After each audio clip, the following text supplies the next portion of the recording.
Disappointing start to the টি-20 series for team tigers. প্রথম টি-20 অস্ট্রেলিয়া 4 উইকেটে জিতে নিয়েছে।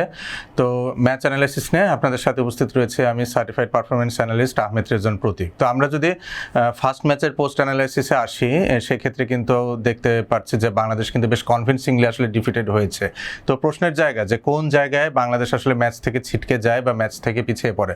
আমরা যদি ম্যাচে ফেজ বাই ফেজ অ্যানালাইসিস করি, সেক্ষেত্রে কিন্তু আমরা দেখতে পারবো যে ফার্স্ট পাওয়ার প্লেতে বাংলাদেশ 52 রান 2 উইকেটে সংগ্রহ করে, whereas Australia 47 runs for 2 wicket. So আমরা যদি ব্যাটিং পাওয়ার প্লেটা বা ফার্স্ট পাওয়ার প্লের কথাটা চিন্তা করি, সেখানে কিন্তু আমরা দেখবো যে ইভেন্ট স্টিভেন্স দুটো দলই কিন্তু মোটামুটি একই অবস্থায় ছিল। কিন্তু মেইন ডিফারেন্সটা হয় আসলে মিড ওভার্সে বাংলাদেশ 53 রানে 6টা উইকেট হারে এবং এখানে কিন্তু বাংলাদেশ আসলে ম্যাচ থেকে সম্পূর্ণরূপে ছিটকে যায়। এবং অস্ট্রেলিয়া যেহেতু তারা টার্গেট চেস করছিল, তারা জানতো যে তাদের রিকোয়ার্ড রেটটা কী, তাদের গোলটা কী, সেই ক্ষেত্রে কিন্তু তারা তাদের মিডিল ফেজটা খুব স্বাচ্ছন্দ্যে পার করেছে।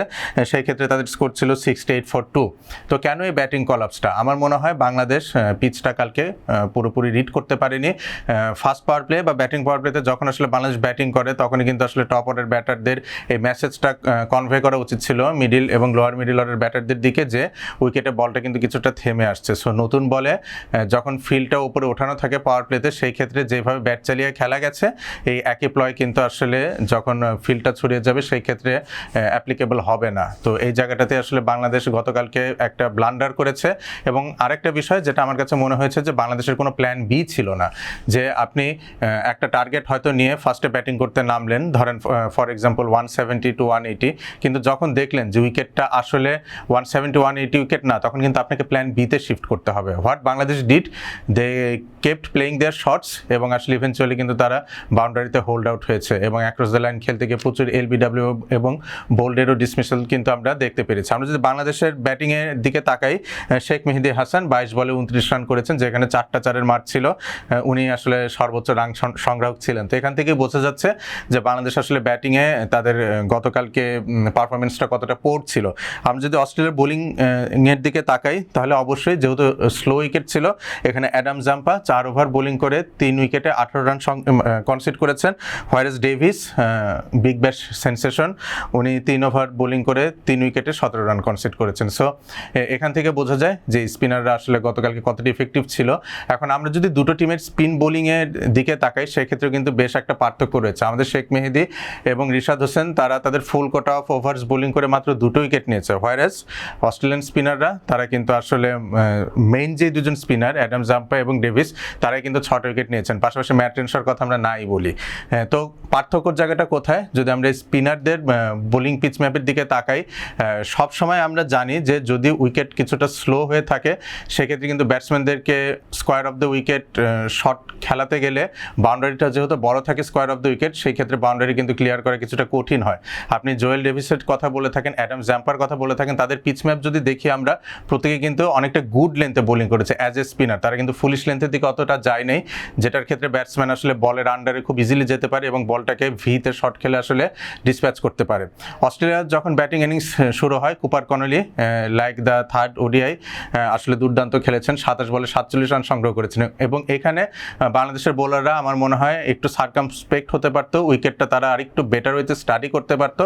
আপনারা যদি কুপার কনলির শর্ট রেঞ্জটা দেখেন বা যেই রিজিয়ন উনি বেশি স্কোর করেছেন, সেটা কিন্তু ভিতে, হুইচ ইন্ডিকেটস বাংলাদেশের বোলাররা কিন্তু ফুলিশ লেন্থে একটু বেশি বল করেছে, হোয়াইরাজ অস্ট্রেলিয়া ডিড দ্য অপোজিট। তো আমরা এখন যদি সেকেন্ড টি-20 এর দিকে তাকাই, যে কি ধরনের পরিবর্তন হতে পারে, আমার মনে হয় লিটন দাসের অভাবটা বাংলাদেশকে বেশ ভুগিয়েছে।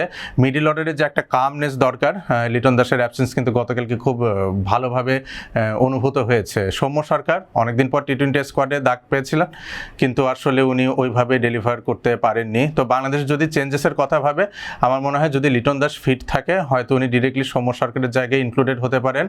আর বোলিং সেটআপের দিকে যদি তাকাই, আব্দুল গাফার সাকলেন গতকালকে তার ডেবিউ হয়েছে, but he was a bit expensive. এই ধরনের উইকেটে around 9 or 10 runs per over, এটা একটু বেশি আমাদের কাছে মনে হচ্ছে। So bowling point of view থেকে চেঞ্জ চাইলে তাসকিন আহমেদকে হয়তো ইনকর্পোরেট করা যেতে পারে।